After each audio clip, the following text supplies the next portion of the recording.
jika kita bersatu dengan dunia, dunia tidak akan membenci kita. Tapi jika kita bersatu dengan Kristus, maka dunia akan membenci kita. Apakah berarti kita semua tidak perlu menjalankan misi Tuhan di dunia ini? Oleh sebab apa? Oh, ini ayat-ayat ini, perintah ini, kita tidak boleh menjangkau dunia. Apa itu? Kita harus menjadi biarawan, biarawati. Udah, diri kita sendirilah yang kita coba selamatkan. Ya, apakah kita dengan pandangan tentang dunia dalam Alkitab ini mengajak saudara dan saya untuk tidak menjalankan misi Allah yang merupakan arena, ya, arena pelayanan yang dapat kita lakukan, jangkauan dapat kita lakukan dalam dunia? Apakah itu artinya? Misi kita itu ada di dalam dunia. Ya. Kita harus mencintai dunia. Oh, karena bingung. Gimana kita mencintai? Ya, karena Allah sendiri berbicara tentang kasihnya kepada dunia, ya. Dalam Allah yang mengasihi dunia, dalam Yohanes 3 ayat 16. Karena begitu besar kasih Allah akan dunia ini, sehingga ia telah mengaruniakan anak yang tunggal, supaya setiap orang yang percaya kepadanya tidak binasa, melainkan beroleh hidup yang kekal. Jadi kita seperti Allah kita, yang mengasihi dunia, kita harus juga mengasihi dunia. Oke, mungkin Anda pikir, oke lah dari ayat ini ya. Tapi bagaimana pendeta dengan ayat dari ayat-ayat yang seperti Allah melarang umat-umatnya untuk mengasihi dunia? Ya. Yohanes 3:16 Allah mengasihi dunia. Tapi dalam 1 Yohanes 2 ayat 15 dikatakan apa ya? Janganlah kamu mengasihi dunia. Ya. Janganlah kamu mengasihi dunia dan apa yang ada di dalamnya. Jikalau orang mengasihi dunia, maka kasih akan Bapa tidak ada dalam orang tersebut. Ya. Kan berita ini orang-orang yang ada di apartemen saya ini kan ada orang ada di dalam dunia. Mungkin Anda pikir begitu ya. Mari kita lihat. Pertama-tama kita akan membahas dulu sedikit tentang apa pandangan Alkitab. Apa pandangan Alkitab tentang dunia? Apakah kita harus mencintai dunia seperti Allah? Kenapa dalam Yohanes 2 ayat 15 janganlah kamu mengasihi dunia? Ada seringkali orang yang pada saat kita mempelajari firman Tuhan dan tidak meneliti secara dalam, kita diadu domba gitu ya. Wah, ini karena ayat firman Tuhan ini sepertinya dapat diadu domba. Kenapa ini ayat ini bilang mencintai dunia, yang lain bilang jangan mengasihi dunia? Berarti firman Tuhan itu bertolak belakang. Ada yang seringkali pikir seperti begitu ya. Hati-hati, harus hati-hati ya. Yakobus 4 ayat 4 katakan, jadi barang siapa hendak menjadi sahabat dunia, waduh jangan bersahabat dengan dunia. Barang siapa hendak menjadi sahabat dunia ini, ia menjadikan dirinya musuh Allah. Makanya banyak katakan, udah saya harus jadi pertapa lah. Itulah dalam sejarah kekristenan. Banyak biarawan biarawati Kristen mula-mula dulu ya yang pikir, waduh kita tidak boleh berada dalam dunia, kita tidak boleh menjadi sahabat orang dunia dan lain sebagainya. Tinggallah mereka di atas gunung sendirian, mereka menjadi hermit bahasa Inggrisnya ya. Mereka tidak mau bergaul dengan orang dalam dunia ini, tidak mau menjangkau. Mereka cuma mau hidup sendirian di atas gunung. Kalau Anda pergi di Greece ya, ada satu tempat di mana biarawan-biarawati dulu itu suka membangun, dan itu kalau Anda lihat itu ya mungkin seperti di foto saya ini ya. Jadi mereka itu di gua-gua di atas di atas bukit saudara. Jadi mereka sendirian itu, hanya turun kalau mau ambil sedikit makanan mereka, lalu mereka naik lagi ke atas gunung sebagai biarawan-biarawati supaya jangan sampai mereka itu terpengaruhi dengan dunia, tidak mau bersahabat dengan orang dunia. Ya, jadi memisahkan diri mereka, ya udah, yang penting saya masuk surga aja. Apa itu? Apakah karena pandangan tentang dunia yang harus kita jauhi, jangan kita kasih, jangan kita jadi sahabat? Kalau kita menjadi sahabat dunia ini, kita menjadikan diri kita musuh Allah, seperti yang ditulis dalam Yakobus 4 ayat 4. Jadi apa kira-kira? Tentu saja Alkitab bicara tentang dunia itu, ya. Pada saat Alkitab bicara tentang dunia juga dapat dinyatakan sebagai apa? Kejahatan. Dan Allah tidak bisa disamakan dengan dunia. Ya. Misalnya dalam Yohanes 7 ayat 7 katakan, dunia tidak dapat membenci kamu, tetapi dunia itu membenci aku. Sebab aku bersaksi, aku menentang dia ya. Aku bersaksi tentang dia bahwa apa yang menjadi kesaksian Allah tentang dunia. Bahwa pekerjaan dunia itu apa? Pekerjaan dunia itu jahat.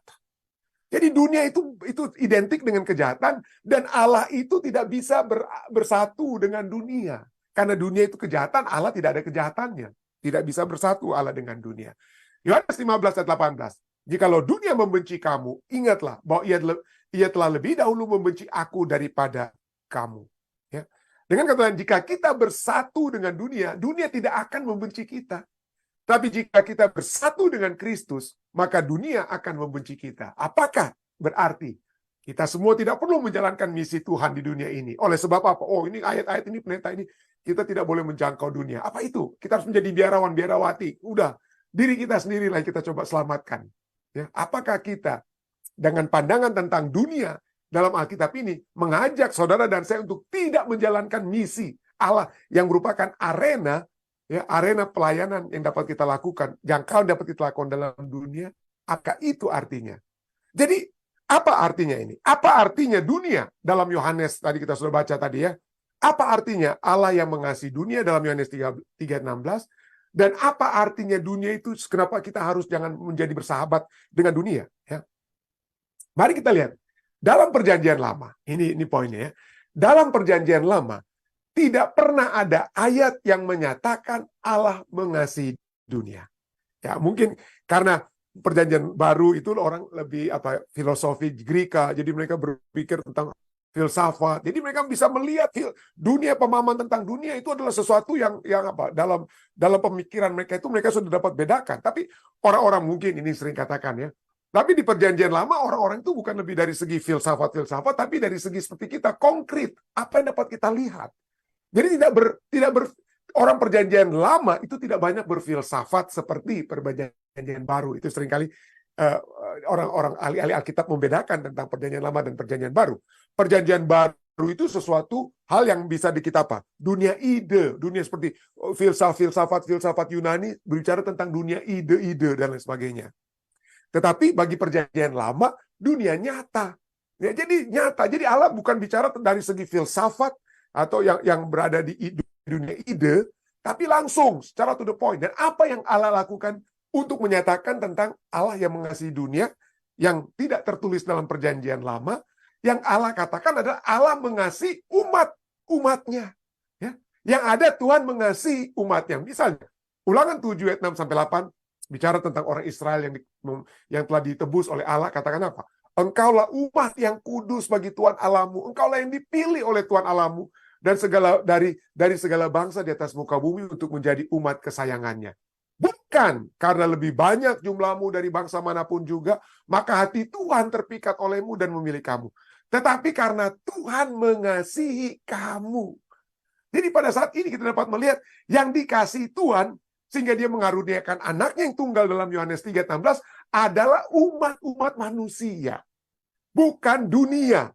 Ya. Dengan kata lain, dunia itu ada dua dalam konteks pada saat kita perjanjian baru berbicara tentang dunia, Allah yang mengasihi dunia itu Yohanes 3:16, itu dunia itu berbicara tentang manusia yang ada dalam dunia yang memerlukan kasih karunia Tuhan. Yang memerlukan semua umat manusia. Dia tidak mau ada yang binasa, melainkan semuanya beroleh keselamatan. Tapi pada saat yang bersamaan ada jenis kedua daripada dunia, bukan dunia itu merupakan manusia, tapi dunia itu adalah keduniawian. Ya. Yaitu segala sistem, segala nilai, segala ide, segala filsafat dunia yang tidak bertuhan, yang sama-sama mencoba untuk mempengaruhi manusia.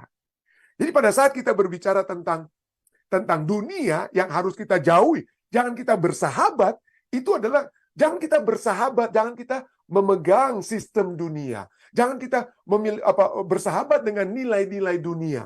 Jangan kita bersahabat dengan ide-ide dunia, filsafat dunia yang menjauhkan Tuhan. Ya. Itu sebabnya 1 Yohanes 2:15 menjelaskan dengan lebih jauh apa artinya dunia. Yaitu apa? Ayat 16. 1 Yohanes, kita sudah baca tadi ayat 15. Ayat 16 katakan apa? Sebab semua yang ada di dalam dunia, yaitu keinginan daging, keinginan mata, serta keangkuhan hidup. Ini siapa ini saya ini, dan lain sebagainya. Itu bukan berasal dari Bapa, melainkan dari dunia. Semua. Jadi itu berbicara, dunia yang satu berbicara tentang umat manusia, dunia yang satu lagi berbicara tentang ide-ide yang mempengaruhi umat manusia. Yang tentunya dimulaikan oleh setan ya. Kamu akan menjadi seperti Allah. Nah, itulah ide-ide filsafat, nilai-nilai setan yang ditawarkan dan kemudian dikembangkan di dalam dunia. Yang membawa apa? Keinginan daging seperti apa? Seperti Hawa. Nilai keduniawian itu ditawarkan dari Taman Eden. Waduh, keinginannya, waduh enak ini mau dimakan buah ini, sedap dipandang, ya sedap dipandang makan. Oh, saya akan menjadi seperti Allah. Itu kan keangkuhan hidup. itu bukan berasal dari Bapa, melainkan dari setan, melainkan dari dunia. Jadi dunia dapat berbicara tentang manusia, dunia berbicara tentang ide, sistem, nilai dunia yang rusak. Itulah sebabnya itu bertentangan dengan Tuhan. Yang kita jangkau itu bukan filsafat dunia. Yang saudara dan saya menjalankan misi itu bukan misi untuk menjangkau filsafat-filsafat dunia dan lain sebagainya. Untuk bersahabat dengan filsafat dunia. Tapi menjangkau umat-umat manusia agar mereka keluar daripada apa? Filsafat-filsafat, nilai-nilai ide keduniawian. Tidak heran Henry Jacobson katakan apa? Esensi, inti dari keduniawian, the essence of worldliness. Inti keduniawian adalah mengesampingkan Tuhan, the exclusion of God. Kepada orang-orang duniawi, kita harus panggil mereka untuk apa? Memasukkan Tuhan dalam kehidupan mereka. Memasukkan Tuhan dalam kehidupan mereka. Keduniawian is whatever makes sin looks normal. Keduniawian dikatakan oleh Kevin DeYoung, keduniawian itu membuat dosa itu menjadi seperti normal. Nggak apa-apa, semua orang bikin begini, nggak apa-apa juga saya bikin lah ya. Worldliness is whatever makes sin looks normal. Keduniawian adalah apapun yang membuat dosa itu terlihat normal, terlihat biasa. Dan membuat kebenaran, orang-orang yang melakukan kebenaran kok aneh. Orang-orang ini kok, orang-orang bodoh ini. Orang-orang bodoh ini enak kok nggak dilakukan hal yang enak di pandangan dunia. Inilah keduniawian yang harus kita jauhi. Inilah keduniawian yang harus jauh daripada kita. Tapi kita harus menjangkau orang-orang dunia agar supaya filsafat, ide, nilai dunia yang mengeluarkan Tuhan dari dalam kehidupan mereka itu apa? Dapat kita balikkan kepada Tuhan. Kita sudah pernah lihat apa itu artinya kita berada di dalam dunia, tapi jangan menjadi seperti orang dunia. Ya. Dwight L. Moody katakan apa? Orang Kristen harus hidup di dunia, tetapi tidak dipenuhi dengan airnya dunia. Ya. Tidak dipenuhi oleh keduniawian dengan kata lainnya. Bagaikan apa? Sebuah kapal itu hidup di air. Kapal itu ada di atas air. Tetapi jika air masuk ke kapal, jika nilai-nilai filsafat ide dunia ini masuk ke kapal, maka kapal itu akan dapat tenggelam. Dia pergi ke dasar. Jadi orang Kristen boleh hidup di dunia, tetapi jika dunia masuk ke dalamnya, mereka tenggelam. Itulah kita semua. Kita berada dalam dunia, tapi jangan kita ditenggelamkan oleh keduniawian. Kita boleh berada dalam dunia, mencintai orang-orang yang ada dalam dunia, tapi jangan kita mencintai nilai-nilai, ide, filsafat, sistem keduniawian, dan lain sebagainya. Ya. Itulah sebabnya kita harus berbeda dengan orang dunia. Ya.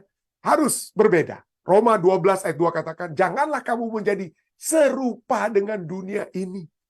Apanya yang serupa? Filsafat dunia, ide dunia. Tetapi apa dikatakan? Tetapi berubahlah oleh pembaharuan budimu. Bahasa Inggrisnya, the renewing of your mind. Perubahan pikiranmu. Perubahan keinginanmu. Jangan seperti keinginan orang dunia. Jangan seperti pikiran atau ide-ide dunia. Jadi, jangan menjadi serupa dengan dunia. Berubahlah oleh pembaharuan budimu. Sehingga kamu dapat membedakan mana kehendak Allah. Apa yang baik, yang berkenan kepada Allah, dan yang sempurna. Kita diminta untuk bersahabat. Kita diminta untuk menjalankan misi Tuhan. Untuk menjangkau umat-umat manusia yang ada dalam dunia. Supaya mereka keluar dari keduniawian. Supaya mereka keluar dari ide-ide, filsafat, nilai-nilai daripada keduniawian. Kita harus jangkau. Mulai dari tempat di mana kita berada. Sampai di sekeliling kita. Ya, terus sampai ke ujung bumi. Tapi kadang-kadang, jujur saja. Kalau seperti saya katakan. Saya tadi berada di travel, bukan travel agent, tapi orang yang untuk bekerja gitu ya. Saya lihat, waduh, ada orang-orang Indonesia ya. Saya nggak tahu siapa mereka, dia lagi sibuk. Kalau mereka tidak sibuk, saya akan coba untuk bicara dengan mereka, cari tahu. Tapi mereka juga lagi sibuk ya untuk apply mereka punya pekerjaan, untuk apply pekerjaan mereka ya. Tapi kalau saya melihat, aduh, bagaimana saya mau menjangkau? Saya menjangkau orang-orang di dalam dunia ini. Saya pergi ke New York City, lihat begitu banyak jutaan orang, aduh. Gimana menjangkau mereka? Saya pergi ke Jakarta, apalagi kalau ada demo-demo di Jakarta. Bagaimana mau menjangkau orang-orang yang sedang begitu banyaknya di Jakarta ini? Bagaimana kita dapat menjangkau mereka? Ya. Kecil, saya merasa kecil sekali. Terus terang kalau saya berada di New York, apa yang saya mau buat? Kira-kira saya mau langsung berkhotbah begitu di pinggir jalan. Waduh, saya rame gitu kalau itu yang terjadi. Bagaimana caranya ya? Kita menjangkau umat manusia yang begitu banyak. Seberapa banyak? Well, setiap hari dalam dunia ini ada 350.000 bayi yang dilahirkan, statistik. Setiap hari 350.000 bayi lahir ke dalam dunia ini. Dalam satu detik, dalam satu hari, satu detik sekarang ini ada 4 bayi yang lahir. Ya, pada saat yang bersamaan, setiap detik ada 2 orang yang mati. Setiap detik ada 2 orang yang mati. Jadi dengan kata lain, pertumbuhan bersih setiap harinya itu adalah 2 ya, 2 orang. Jadi setiap 2 orang setiap detik pertumbuhan bersihnya ya. Jadi pertumbuhan bersih setiap 6 hari di dalam dunia ini, setiap 6 hari itu ada 1 juta orang. 1 juta orang dalam 6 hari. 6 hari ke depan, kalau kita tiba pada hari Rabu depan itu, atau ya 6 hari ke depan itu, kita akan ada 1 juta orang yang tertambah secara ya, sudah yang lahir dan mati sudah dikurangi, tertambah secara bersih itu 6 juta. Dan jumlah penduduk dunia di tahun 2022 itu sudah mencapai 8 miliar rupiah. 8 miliar. Oke, 8 miliar. Nah, kalau kita hubungkan dengan kita ya, dengan gereja Advent misalnya. Gereja Advent tahun 2022 itu bukan 8 miliar, Saudara. 22 juta aja. Cuma 22 juta saja. 20 juta saja. Dan setiap hari yang dibaptis itu dalam gereja Advent itu hanya 825. Setiap hari yang dibaptis itu kalau dikalkulasikan 825. Padahal dalam dunia ini setiap hari yang lahir itu 167.000 orang. 167.000 orang ya. Yang bersih ya, yang bersih ya. Ada kan 350.000 per hari tapi dengan yang mati ya. Jadi kurang lebih 167. Jadi bayangkan bagaimana kita bisa mengejar. Bagaimana kita bisa mengejar? Bagaimana misi Allah itu bisa menjangkau, dikabarkan kepada seluruh dunia, dan kemudian tiba kesudahannya. Kadang-kadang kita merasa kecil. Aduh, nggak mungkin saya dapat, seluruh umat manusia itu dapat dijangkau. Mungkin ya, mungkin dapat kita katakan mission impossible bagi kita ya. Tapi ada 2 hal. Bagaimana misi Allah itu bisa selesai? Mari kita lihat kedua poin yang seringkali dikemukakan oleh peneliti-peneliti Alkitab. Kalau kita membaca beberapa tahun yang lalu, Dwight Nelson juga bicara di buku Penunggu Paginya ya, tentang 2 poin ini, bagaimana misi Allah bisa selesai. Nomor 1, itu adalah geometric progression. Baik poin pertama maupun poin kedua ini, ayatnya itu sama dari Yesaya 60 ayat 22. Yesaya 60 ayat 22 katakan, yang paling kecil akan menjadi kaum yang besar, dan yang paling lemah akan menjadi bangsa yang kuat. Itu geometric progression. Lalu yang kedua nanti kita akan lihat, aku Tuhan akan melaksanakannya dengan segera pada waktunya. Bagaimana, siapa yang akan membuat bangsa yang kecil ini menjadi bangsa yang besar, yang lemah menjadi bangsa yang kuat? Bukan mereka itu yang tiba-tiba menjadi kuat. Bukan karena mujizat mereka, bukan karena mereka kekuatan mereka menguatkan diri mereka, bukan. Yang menguatkan mereka, yang melipat gandakan mereka itu adalah Tuhan. Nah, kenapa saya katakan ini? Bahasa Inggris itu lebih tepat ya, dan bahasa aslinya juga ya. Yesaya 60 ayat 22, a little one yang kecil, tapi oke, ada kata satu ya. A little one shall become 1,000. Bahasa Indonesia langsung dibilang apa? Besar. Padahal itu 1,000. Jadi dari satu akan menjadi apa? 1,000. A little, ini bahasa puitis kan, Alkitab bahasa puitis. Tapi bahasa Indonesia langsung dijelaskan aja gitu ya. Yang paling kecil akan menjadi kaum besar. Artinya a little one, yang satu yang kecil ini akan menjadi 1,000, dan small one dari satu yang kecil akan menjadi bangsa yang besar. Kenapa? I the Lord will hasten it in its time. Aku yang akan melaksanakannya dengan segera pada waktunya. Ya, apa ini geometric progression ini? Ahli-ahli Alkitab menyatakan bahwa geometric progression ini adalah, atau pengembangan geometris itu adalah satu, seperti kita dari kecil dari 1 menjadi 1,000 ya. Itu adalah sistem penggandaan. Sistem penggandaan. Jadi kita bukan bilang, oh berapa ini Bapak? Oh kita puji Tuhan, tahun ini telah ditambahkan jumlah anggota gereja kita, kita ditambah jadi 2 dari 1, dari tahun ini kita ditambah menjadi 2. Jadi penambahan, kita semua penambahan. Tapi prinsip Tuhan yang akan Tuhan buat itu bukan penambahan, tapi penggandaan, melipat gandakan. Misalnya tahun ini kita pikir ya, Kapan ini kita dapat menjangkau seluruh umat manusia? Ya. Kapan kita membawa mereka untuk mendengar tentang Allah kita? Membawa mereka untuk menerima Yesus Kristus. Taruhlah. Tahun pertama, saya cuma butuhkan. Tuhan hanya di tahun pertama, Tuhan hanya membutuhkan satu orang saja. Satu orang yang memiliki dedikasi untuk menjalankan misi. Satu orang yang mencari, saya ingin mencari seorang untuk dapat dibawa pada Yesus, untuk dikuatkan dalam Yesus, untuk menjadi murid Yesus. Dan proses evangelismenya itu, proses evangelisasinya itu bukan selesai waktu dia sudah dibaptis. Bukan. Proses evangelisasi saya, kalau orang yang saya telah bawa kepada Yesus, yang telah menerima Yesus ini, juga dia dapat membawa orang lain. Nah, itu prinsipnya.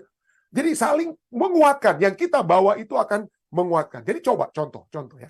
Di tahun pertama, ada satu orang yang memiliki Roh Kudus untuk membawa satu saja jiwa. Satu saja. Jadi di tahun pertama dari satu mereka menjadi apa? Menjadi dua, ya.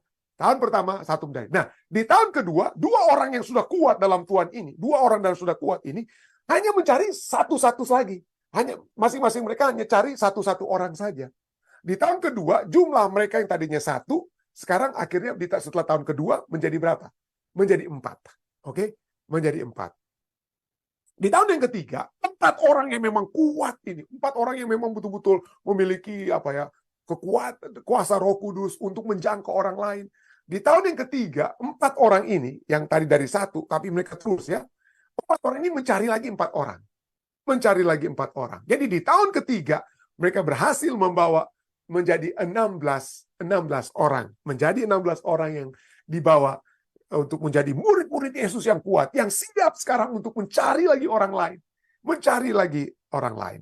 Lalu Anda terus hitung. Coba Anda terus hitung. Tahun yang keempat, 16 kali 16. Ya, dan terusnya Anda terus. Anda akan dapati di tahun yang ke-10 jumlah mereka di tahun yang ke-10 akan menjadi 1.204 orang. Coba Anda tambahkan multiplication itu ya. Tahun yang ke-10 1.204 orang. Tahun yang ke-11 menjadi apa? Menjadi 2.408 orang, dilipat gandakan ya. Lalu tahun ke-20 jumlah mereka itu akan menjadi 1 juta. Tahun ke-20 kurang lebih menjadi 1 juta. Dan tahukah Anda, tahun ke-30 berapa jumlah orang yang kalau memang orang-orang ini 30 orang, 30 anak muda lah, oke. Dari tahun pertama itu mereka usianya itu masih cuman mungkin masih 20 tahun. Tapi setiap tahun dia mencari 1 jiwa, setiap tahun. Di tahun yang ke-30 setelah dia berusia 50 tahun, maka jumlah orang yang akan dijangkau sudah menjadi 1 miliar. Dengan geometric progression, perkembangan geometrik, 1 menjadi 1.000, penggandaan ini. Maka di tahun ke-30, 1 miliar orang. 1 miliar orang. Dan Anda tahu, pada tahun yang ke-34, 1 miliar orang ini, 4 tahun berikutnya, kalau mereka semua itu betul-betul betul-betul melakukan misi mereka, akan menjadi 16 miliar orang. Berlipat ganda dari apa penduduk bumi saat ini. Penduduk bumi. Hanya dari jangka waktu 34 tahun. 34 tahun boleh dibilang, kalau kita lakukan itu dari sekarang, 34 tahun ke depan, seluruh penduduk bumi ini akan dapat dijangkau dengan kata lainnya. Inilah proses daripada geometric progression ya, yang Tuhan dapat lakukan. Dan yang kedua, saya katakan tadi Tuhan dapat lakukan. Poin kedua, bagaimana misi Allah bisa selesai? Karena adanya divine passive. Kita sudah pelajari waktu lalu ya. Waktu lalu beberapa hari lalu kita sudah bahas, misalnya dari Matius 24 ayat 14. Injil kerajaan ini akan diberitakan. Kata diberitakan itu dalam bentuk pasif, yaitu bukan bentuk aktif. Itu pekabaran yang diberitakan, bukan pekabaran yang saya beritakan. Jadi itu jadi aktif.